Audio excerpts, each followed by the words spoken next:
She stepped out of the hospital building with a tight feeling in her chest. The glass doors closed behind her with a soft sound, but to her it felt loud, almost final. A few minutes earlier, she had been sitting in a small office with bright white lights and 3 people across the table. Now she was outside, standing on the sidewalk, holding a thin folder that suddenly felt heavier than it should. The air was cool, but her face felt warm. She walked slowly at first, replaying every moment of the interview in her mind. The questions had not been impossible. She had prepared for days. She had read about the hospital, reviewed patient care procedures, and practiced her answers quietly at night in her small apartment. But when she sat down in that room, her voice did not sound as steady as she had hoped. One of the interviewers asked about handling pressure in emergency situations. She knew that answer well. She had lived that answer. But the words came out rushed. She tried to explain, but she felt them watching her closely, writing things down, nodding without smiling. Another question came about teamwork and leadership. She answered honestly, maybe too honestly. She spoke about long shifts, about staying calm when others panicked. She noticed one of them glance at her worn shoes. She had polished them the night before. When the interview ended, they thanked her in a polite tone. One of them said, "We will let you know." She had heard those words before. They rarely meant good news. As she walked down the street, people passed by without noticing her. Cars moved. Buses stopped and started again. The world did not pause just because her hopes had cracked a little. She had worked hard for this opportunity. For the past 3 years, she had been working at a small clinic on the edge of the city. The pay was low and the hours were long. Sometimes she worked double shifts because someone else did not show up. She never complained. Patients needed care. That was enough for her. But she wanted more than survival. She wanted to grow. She wanted to work in a hospital where she could learn advanced skills, where she could make a bigger difference. This interview had felt like a door finally opening. Now it felt like that door had quietly shut. She crossed the street carefully, her mind still inside that bright office room. Maybe she should have smiled more. Maybe she should have spoken more confidently about her achievements. Maybe she should have mentioned the training courses she completed online late at night. She always found it hard to talk about herself. She preferred actions over words. A small group of nurses in clean uniforms walked past her, laughing about something. She looked at them for a moment and then looked away. She remembered her first day as a nursing student. She had stood in a similar uniform, nervous but excited. She had believed that hard work alone would always be enough.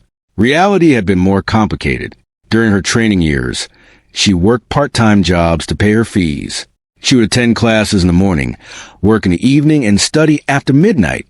There were nights when she fell asleep with her books open. There were days when she went to class without proper rest. Still, she passed her exams. Not with top grades, but with determination. After graduation, she thought finding a stable job would be easy. It was not. Hospitals wanted experience. Clinics offered small contracts with no security. She accepted what she could get and told herself it was temporary. Temporary turned into years. She reached the bus stop and sat down on the metal bench. The folder was still in her hands. Inside were copies of her certificates, recommendation letters, and a carefully written resume. She had printed them neatly and placed them in order. She had even borrowed money to get high-quality prints because she believed presentation mattered. The bus had not arrived yet. She leaned back and looked at the sky. It was slightly cloudy, but not dark. People around her were busy on their phones. A mother held her child's hand tightly. An old man adjusted his cap and stared at the road. Her phone buzzed in her bag. For a second, her heart jumped. Maybe it was the hospital calling already. Maybe they had decided quickly. She checked. It was only a reminder about her electricity bill. She let out a small breath and put the phone away. Her thoughts slowly moved from disappointment to doubt. Maybe she was not good enough. Maybe she had stayed too long at the small clinic and missed her chance to move forward. Maybe others had better degrees, better connections, better confidence. She remembered a patient from last winter. An elderly woman had come in late at night, shivering and scared. The clinic was short-staffed.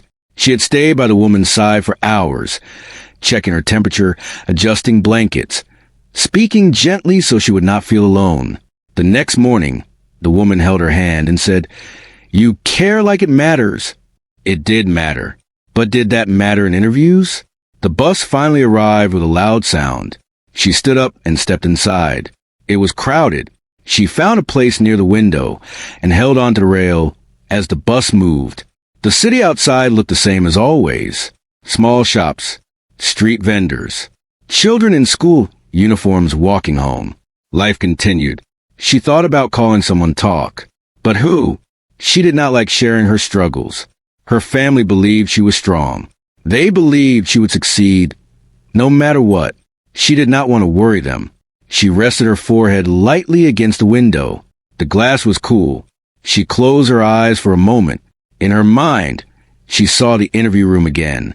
The table, the chairs, the serious faces. One of them had asked, "Where do you see yourself in 5 years?" She had paused. The honest answer was simple. Still serving, still caring, still standing where people needed her. But she had tried to shape it into something more impressive. She talked about leadership roles and professional growth. She wondered now if she should have just spoken from the heart. The bus stopped suddenly, and she opened her eyes. A young nursing student entered, holding thick textbooks. Their eyes met for a second. The student looked hopeful, maybe even excited.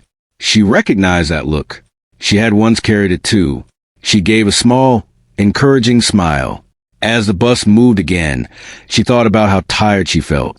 Not just physically, but inside. Tired of proving herself. Tired of hoping and being patient. Tired of waiting for someone to see what she already knew about herself. She knew she was capable. She knew she could handle pressure. She knew she could care for patients with focus and compassion. But knowing it and convincing others of it were two different battles. The bus neared her stop. She pressed a button and prepared to get off. As she stepped down onto the pavement, she adjusted her bag on her shoulder and took a deep breath. Her apartment was a short walk away. The street was quieter here. Small buildings stood close together. A few children were playing with a ball near the corner. One of them laughed loudly and the sound echoed. She slowed her pace. Maybe this was not the end. Maybe it was just another delay. She had faced difficult moments before. She had stood in rooms filled with stress and still done her job well. She had comforted strangers during their worst hours. She had stayed calm when others were afraid. But today, she allowed herself to feel human. She felt the sting of rejection. She felt the weight of uncertainty. She felt the quiet question in her heart. What now? As she reached the entrance of her building, she looked once more at the folder in her hands. For a brief moment, she considered throwing it away, but she did not. Instead, she held it tighter. Failure did not erase her effort. One interview did not define her ability. She reminded herself of that. Even if her confidence was shaken, she climbed the stairs slowly. Each step echoed in the narrow hallway. By the time she reached her door, her breathing had steadied. She unlocked it and stepped inside her small apartment. It was simple but clean. A small table, a couch, a shelf with medical books stacked neatly. On the wall, a framed certificate hung slightly crooked. She placed the folder on the table and sat down. Silence filled the room. For the first time since leaving the hospital, she let the tears come. Not loudly, not dramatically, just quietly, like rain that falls without thunder. After a few minutes, she wiped her face and straightened her back. Tomorrow she would wake up early again. Tomorrow she would return to the clinic. Patients would still need her. Life would still move. She did not know that this disappointing day was not the end of her story. For now, she only knew one thing. She had failed the interview, and she was going to have to find the strength to stand up again. The next morning, she woke up before her alarm rang. The room was still dark, and for a few seconds, she forgot about the interview. Then it came back to her, heavy and quiet. She lay there staring at the ceiling, listening to the faint sound of traffic outside her window. She turned her side and looked at the small clock on the table. It was 5:12 a.m. She usually woke up at this time without needing help. Years of strict schedules had trained her body to rise before sunrise. Even now, after leaving that life behind, The habit remained. She sat up slowly and placed her feet on the cold floor. For a moment, she just breathed. Inhale, exhale, steady, calm. Discipline had always been part of her life. Long before she became a nurse, before the clinic, before job interviews and rejection letters, she had worn a different uniform. It was not something she spoke about often. In fact, most people at the clinic had no idea. She never brought it up. She did not think it was necessary. But those years shaped her more than anything else. Back then, she had joined a medical support unit connected to the armed forces. She was young, determined, and eager to prove that she could handle more than people expected from her. Training was not easy. The days were long. The instructors were strict. Every movement had to be precise. Every decision had to be quick and correct. There were no excuses. She learned how to treat injuries under pressure. She learned how to stay focused even when noise, confusion, and fear surrounded her. She learned how to listen carefully, follow orders, and also step forward when leadership was needed. The first week nearly broke her. Her muscles ached constantly. Her hand shook the first time she had to respond to a simulated emergency drill with loud alarms and flashing lights. But she did not quit. Every night, when others complained, she stayed quiet and reminded herself why she was there. She wanted to serve, not for praise, not for attention, but because she believed that helping others in their most difficult moments was meaningful work. Over time, the fear faded. Her hands stopped shaking. Her steps became steady. Her voice became firm when giving instructions. She learned to trust her training and trust herself. There were moments she would never forget. Early mornings when the air was cold and silent. Late nights when exhaustion tried to win, but responsibility kept her standing.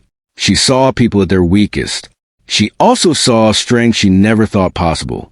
What stayed with her most was the importance of teamwork.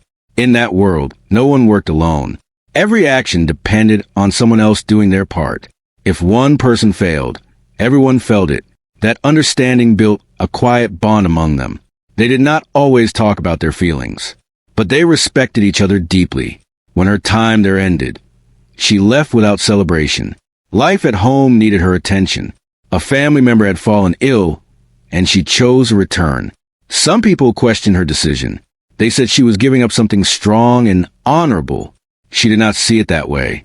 To her, service did not belong to one uniform. It was a way of living. After returning home, she enrolled in nursing school. Many of her classmates were younger and had no idea about her past experience. She did not mention it. She wanted to earn her place like everyone else. Still, she noticed something different in herself. While others panicked before exams, she stayed calm. When clinical training became stressful, she handled it quietly. During emergency simulations, instructors often looked surprised at how naturally she responded. They saw talent. She saw training.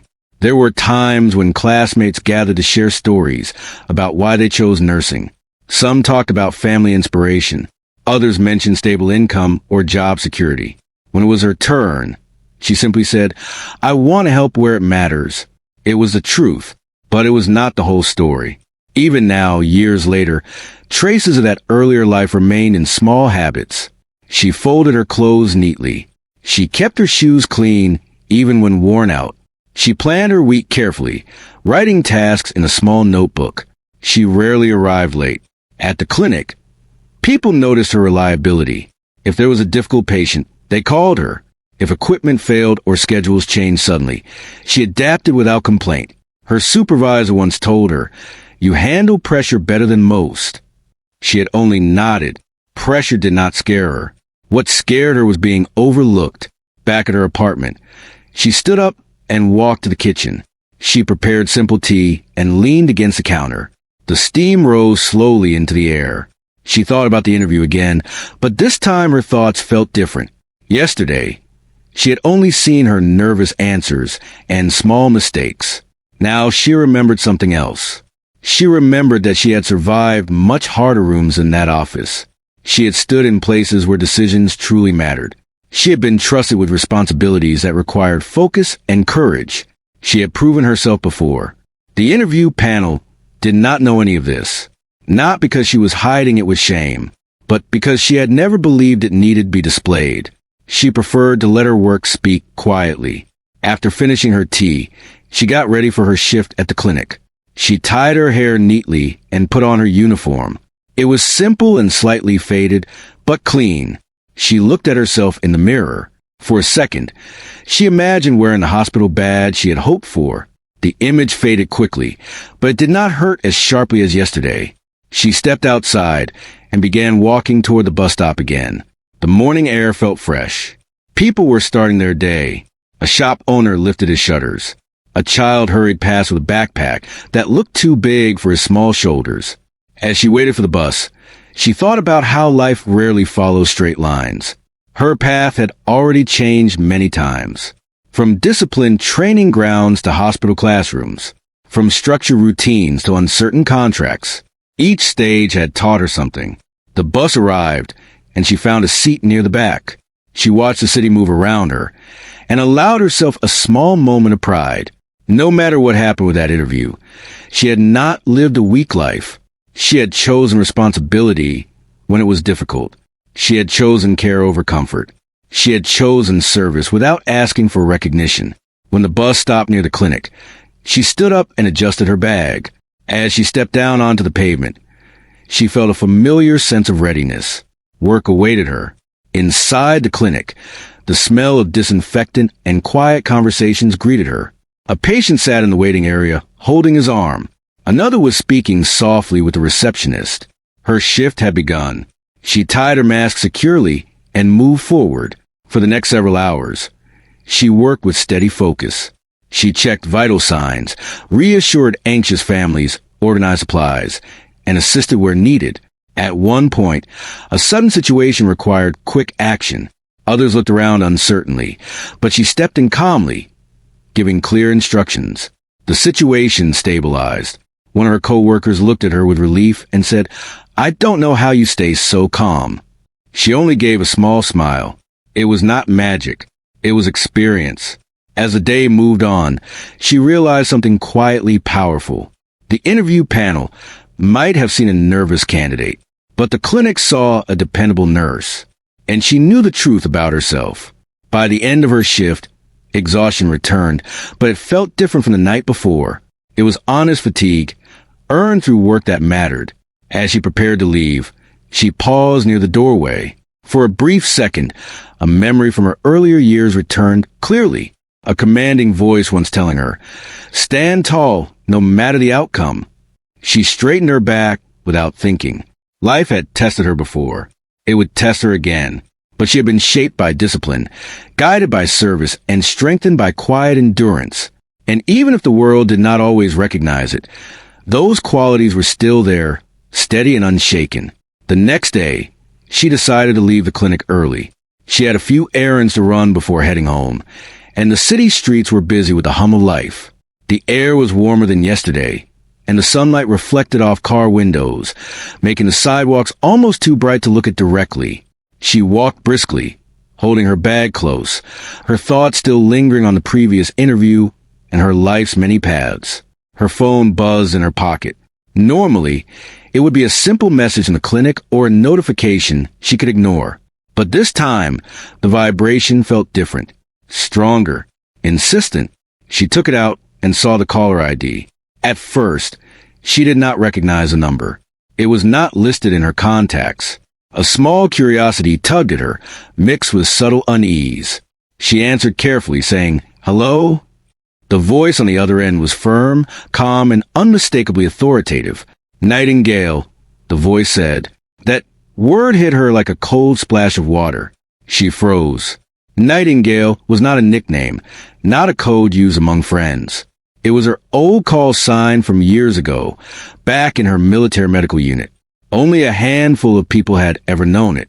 And yet, there it was, spoken clearly.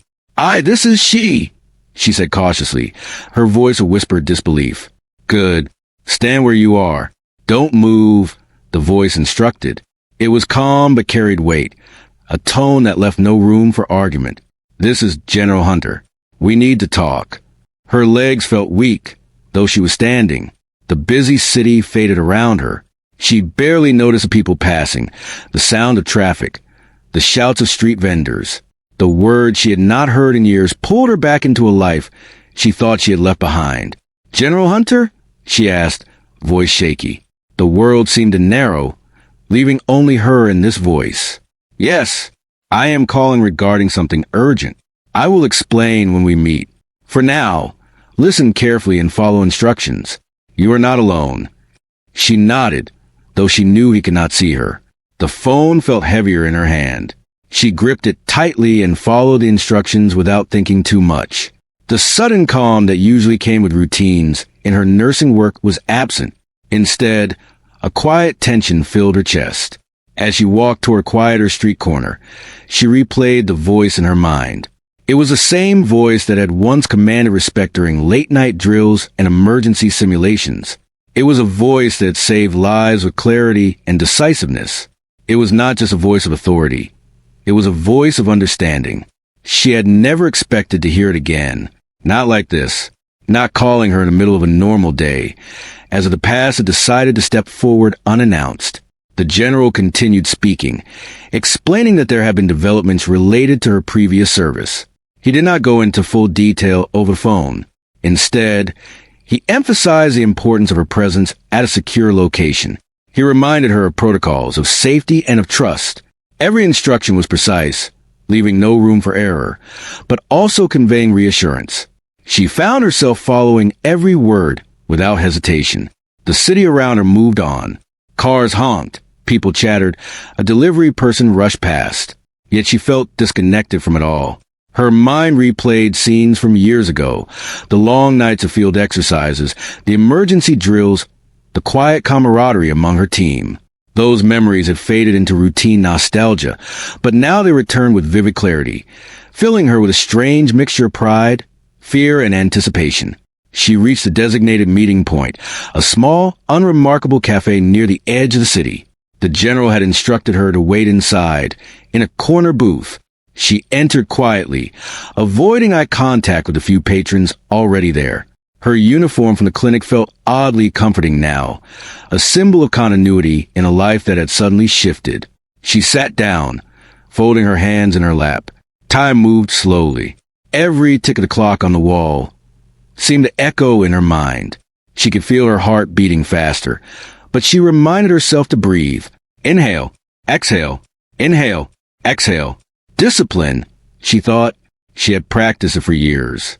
She had relied on it when everything else was uncertain. Then the general entered. Even in civilian clothes, his presence was commanding. He moved with quiet confidence, scanning the room quickly before locking eyes with her.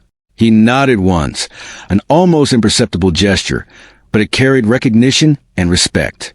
"Do you remember me?" he asked, sitting across from her without invitation. His voice was calm, but the authority behind it was unmistakable. "Yes, General Hunter," she replied, still in disbelief. "It's been years." "Yes," he said simply. And yet, some things never change. He spoke for several minutes about why he had called her. He explained that certain events had occurred that required someone with her exact skills. Skills she had honed in high-pressure situations. Skills that few outside her former unit even knew she possessed. Her experience, training, and calmness under pressure were invaluable. The hospital rejection she had suffered yesterday seemed suddenly insignificant in comparison. He told her that her past had been overlooked in civilian life, that her abilities were rarely visible to those who did not understand the stakes. But now, someone who understood fully had sought her out. Her heart pounded as he detailed situations where her training could make a difference again. Situations that could save lives if handled correctly. Throughout the conversation, she remained quiet, absorbing each word. A mix of emotions washed over her. Pride, disbelief, relief, and a renewed sense of purpose. She realized that while the world outside often failed to see her worth, those who walked the same path could recognize it immediately. The general leaned forward slightly, his eyes meeting hers. "We need you, Nightingale. Not for recognition, not for awards, but because what you know, what you do, matters in ways few understand." She felt a warmth rising in her chest.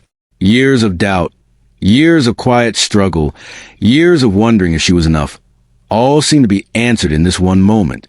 She had spent her life helping, serving, and caring without fanfare, and now that service was being acknowledged by someone who truly understood. For the first time in a long while, she felt the tightness in her chest ease. She nodded slowly, unsure of what to say at first. Words felt inadequate, but the silence carried its own acknowledgement. The general continued, giving her clear instructions for the next steps. He reassured her, emphasizing that she was not stepping into danger alone, that a support network was in place. He spoke of coordination, communication, and trust. Each word strengthened her resolve. By the time the meeting ended, the weight that had pressed on her shoulders since the failed interview felt lighter. She walked out of the cafe with a renewed sense of direction. The city around her felt different. The sun was brighter, the streets more alive, the people moving with a rhythm she could now match. Her phone buzzed again, but this time it was only a simple message confirming arrangements for her next step. She smiled faintly. Even ordinary notifications now seemed part of a larger pattern, a life reconnecting with purpose. As she continued her walk, she reflected on how quickly life could change. One day, rejection and disappointment had filled her mind. The next, a single call brought clarity, recognition, and a chance to use her abilities in meaningful ways. It reminded her that sometimes the universe worked in ways humans could not immediately see. She took a deep breath and straightened her back. The day was far from over, and she had responsibilities to meet. But now, they felt lighter, infused with a sense of alignment and purpose she had not felt in years. By the time she reached her apartment, she knew one thing for certain. Whatever it seemed like the end of her journey was merely a pause, a quiet moment before something greater. The call had stopped her cold in the middle of a normal day, but it also reignited a fire that had never truly gone out.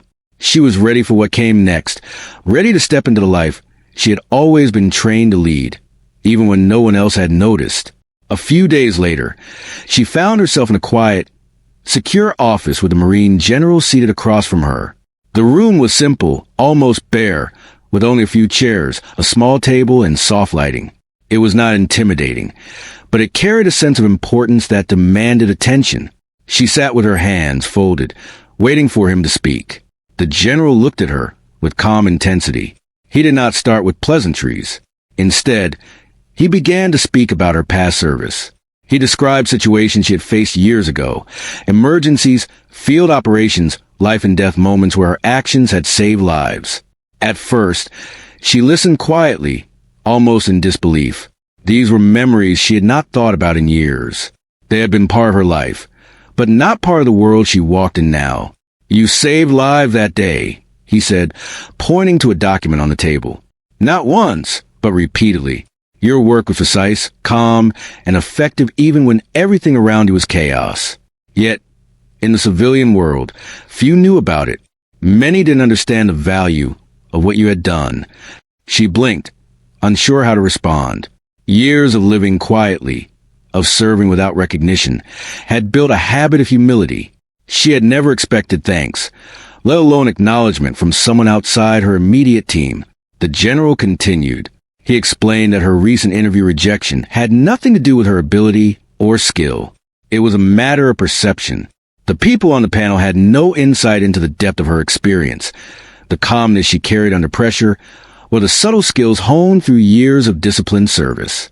"You see, sometimes the world doesn't see what truly matters," he said. "But that doesn't mean your work or your life has been wasted." She nodded slowly, still absorbing his words. There was a strange mixture of relief and surprise in her chest. Relief that her abilities were still recognized, and surprise that someone could articulate their importance so clearly. He leaned forward slightly, his hands resting on the table. "We need people who can respond without hesitation, who understand teamwork and responsibility at a level few can reach. Your experience gives you that. The civilian world may overlook it, but we do not." She remembered the small moment from her past, holding a patient hand in the middle of a freezing night, calming a panicked team member, making split-second decisions that no one outside her unit would ever witness. Each memory rose vividly, like old photographs brought back to life.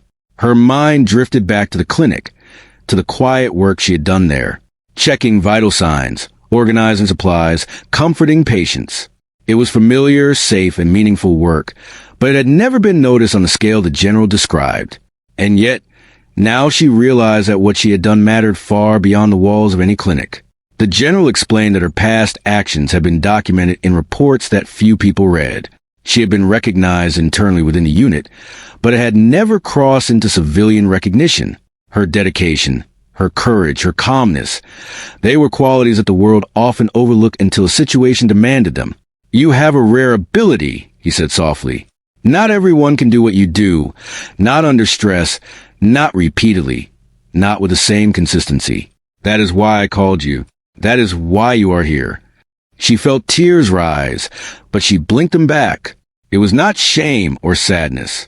It was relief, validation, a quiet acknowledgement that all the long nights, the silent efforts, the perseverance, it had not been for nothing. The general paused and handed her a folder. Inside were records of missions, reports on her leadership and performance, letters of commendation. She recognized some names she had not heard in years, commanders who had once overseen her team. Each document was a testament to the life she had lived, a life she had often kept to herself. She felt a mixture of pride and humility.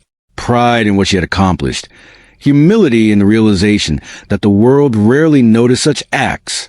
She had spent so much energy trying to prove herself in small ways, an interview, a certificate, a new position. But now she understood that the work itself carried meaning. The general spoke again, this time with a softer tone. Recognition is not always immediate. Sometimes it comes quietly, unexpectedly. Your recent disappointment is part of that. The universe has a way of closing doors only to open larger ones, aligned with your abilities and purpose. Her mind wandered briefly to the failed interview. The rejection letter that had seemed so heavy now felt trivial. It had been a minor setback compared to the understanding she now held about her own worth. "You may feel unnoticed in your everyday life," the general continued. "But know this, you are not invisible. Your impact is felt by those who understand, even if the majority do not see it." She nodded, a tear escaping down her cheek. It was a quiet, personal moment. She had spent years questioning herself, doubting her value, wondering if her efforts mattered. Now she felt seen, truly seen, for the first time in a long while. The general outlined her next steps carefully, explaining opportunities where her skills could be applied meaningfully. He emphasized teamwork, precision, and the importance of calm judgment. She listened intently, absorbing every word, feeling a sense of readiness she had not experienced since leaving her military service. As the meeting concluded, he stood and offered a firm handshake. "Your past has prepared you for what comes next. Trust it. Trust yourself." She shook his hand, her grip steady. She felt a quiet confidence rising inside her, built on years of discipline, experience, and service. Walking back through the city streets, she noticed things differently. The sunlight on the buildings, the laughter of children playing, the rhythm of people moving about their day. It all felt sharper, clearer, more meaningful. Life had not changed. She had. For the first time in years, she felt a sense of alignment. Her skills, her experience, her dedication, they were not wasted. They had been quietly waiting for the right moment, for someone who understood their value. And now, that moment had arrived. She reached her apartment and paused at the door. The folder from the general's office rested in her bag. She opened it briefly, letting the paper slide between her fingers. It was more than documentation. It was recognition, validation, proof that her life had mattered, that her efforts had not been in vain. As she stepped inside, she knew the days ahead would not be easy. Challenges would come, new responsibilities would demand attention, and pressure would test her once again. But now she carried a quiet certainty, a deep understanding of her worth and purpose. She placed the folder on her table, took a deep breath, and sat down. The room was quiet, but inside her mind there was a soft, steady hum of readiness. She thought about the patients she cared for, the skills she had honed, and the life she had built through quiet perseverance. She realized that recognition was not the goal. The goal had always been service. But acknowledgement, even delayed, brought clarity and a renewed sense of purpose. For the first time in a long while, she felt that her journey was not defined by the small setbacks she encountered. It was defined by the skills, the discipline, and compassion she had cultivated over years of quiet, diligent work. The world may not have noticed her yesterday. It may not notice everyone who serves in silence. But she now understood that the measure of her life was not in the applause of others, but in the lives she touched and the courage she carried in every step. The morning after her meeting with the general, she woke up feeling different. The usual weight of doubt that had pressed on her shoulders was gone. In its place was a quiet clarity, a sense of readiness she had not felt in years. She dressed slowly, carefully, as if each movement mattered, and prepared herself for the day ahead. She walked through the city's streets with purpose. The people around her moved in their familiar routines, but she felt aligned with her own rhythm. She noticed small details, the way sunlight hit the pavement, the smell of fresh bread from a nearby bakery, the laughter of children playing near a fountain. Everything felt more vivid, more alive. Her phone buzzed with a message from the general's office. It outlined her next steps, the location she needed to report to, and the team she would be working with. She read it carefully, absorbing each instruction. Her hands were steady. Her mind was clear. She arrived at the designated place and was greeted by the team she had only heard about in briefings. They were professionals, calm and efficient, each carrying the same quiet confidence she remembered from her past. The general introduced her formally, acknowledging her skills and experience. For a moment, she felt the weight of years of unnoticed work lift from her shoulders. Here, she was seen. Here she belonged. The first task was straightforward, but it required precision and focus. She moved with confidence, executing each step calmly and efficiently. Her past experience, both in the military unit and at the clinic, guided her. Every action felt natural. Every decision was steady. As the day progressed, she noticed something remarkable. Unlike in her past civilian work, here she was not just another person performing duties. Her insight, her ability to read situations calmly, and her quiet leadership were recognized instantly. Colleagues deferred to her judgment. They asked her opinion. They followed her guidance when situations became tense. She realized how much she had missed this. The acknowledgement that her skills mattered, that her calm under pressure was not just a personal habit, but a valuable contribution to a team. During a break, she sat quietly and thought about her journey. From the small clinic, struggling to get noticed, to the life she had led in the military unit, to this moment, everything seemed connected. Every challenge, every long night, every moment of quiet perseverance had led her here. Nothing had been wasted. She thought about the failed interview. The rejection letter that had once seemed heavy and defining now felt trivial. It had been a small detour, a minor pause in the path she was truly meant to follow. Her worth had never depended on a panel's judgment. It depended on her actions, her discipline, and her commitment. The general approached her during the break. He did not speak of accolades or past service this time. Instead, he talked about teamwork, trust, and purpose. "What you bring to this team is more than skill," he said. "It's calm judgment, reliability, and dedication. Those are rare qualities." She nodded, understanding deeply. This was not about recognition for the sake of pride. It was about being in the right place, doing the right work, and knowing that her contributions truly mattered. The afternoon brought a challenging situation, a scenario requiring quick thinking, precise action, and calm coordination. She moved through it as she had moved through crises in the past. Her hands steady, her mind focused, her decisions guided by experience. The team responded smoothly, trusting her guidance, and the situation resolved efficiently. Later, when they debriefed, her contributions were acknowledged with quiet respect, not in loud praise or ceremony, but in the way her colleagues listened, in the way they implemented her suggestions, in the way they treated her as a key part of the team. She felt a deep sense of satisfaction, a fulfillment that went beyond any job title or external validation. Walking back to her temporary lodging later, she thought about the past years, the long shifts at the clinic, the moments when she had questioned her worth, the nights of exhaustion and uncertainty. They all seemed like preparation. Preparation not for recognition, but for readiness. For a moment when her skills and experience would be understood and valued. She opened her journal that evening and wrote simply, "Purpose matters more than recognition. Calmness, discipline, and care are my strengths. They will guide me. She thought about the people she had helped in the past, the patients she had comforted, the team members she had guided quietly. Every small action, every moment of dedication had not been meaningless.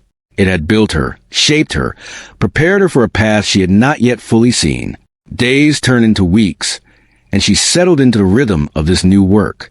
Each day brought challenges, but she approached them with confidence and calm. She saw the direct impact of her actions.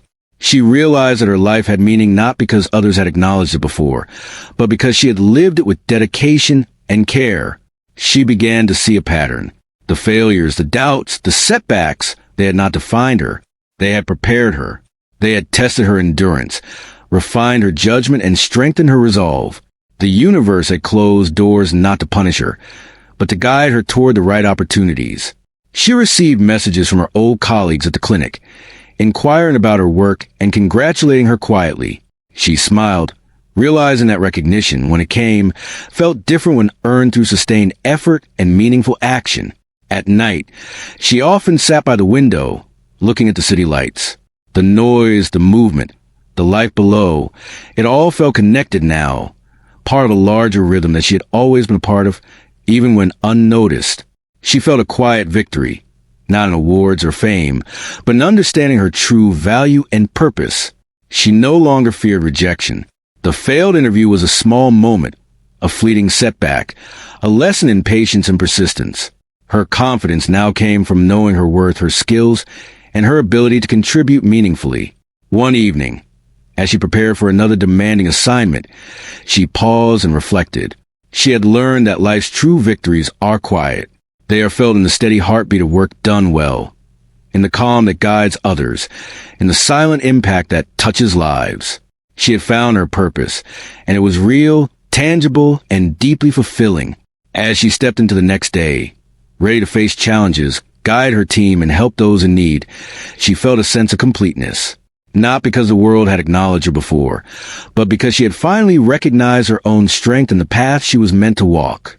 In that moment, she knew she would never again measure her worth by the fleeting judgments of others. Her journey, her dedication, and her skills were enough. They had always been enough. And with that understanding, she embraced her new purpose fully, quietly victorious, ready to make every moment of her life matter in ways that only she and those she helped would truly understand.